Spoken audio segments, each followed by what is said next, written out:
Live చూద్దాం. తమ్ముడు సత్యంని మీరందరూ ఎమ్మెల్యేగా ఎంచుకున్నందుకు మరోమారు మీ అందరికీ ధన్యవాదాలు తెలియజేస్తున్నా.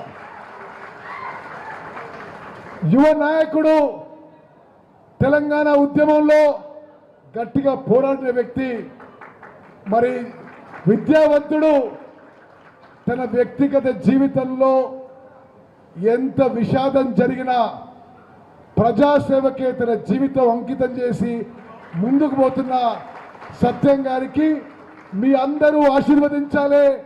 వేదిక మీద ఉన్న తుమ్మల గారు, పొన్నం గారు, నా సంపూర్ణ సహకారం సహాయం ఉంటుందని చెప్పి నేను మనవి చేస్తున్నా.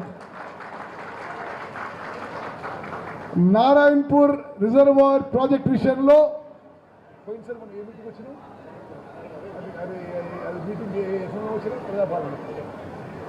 నేను నారాయణపూర్ ప్రాజెక్టుకి వచ్చినప్పుడు ఆ రిజర్వాయర్ దగ్గర వచ్చినప్పుడు మాటిచ్చాను. నేను మనవి చేస్తున్నా, ఆగస్టు నెలలో అక్కడ భూసేకరణకి ఇవ్వాల్సిన అమౌంట్ తప్పనిసరిగా ఇప్పిస్తానని,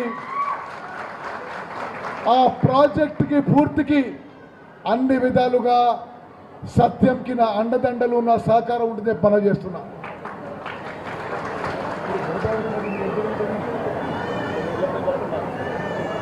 మరి అదేవిధంగా గోదావరి నదీ జలాల నుంచి చొప్పదండి నియోజకవర్గానికి అన్ని విధాలుగా న్యాయం చేసే విధంగా మేము ముందుకు పోతామని చెప్పి పని చేస్తున్నా. మీడియా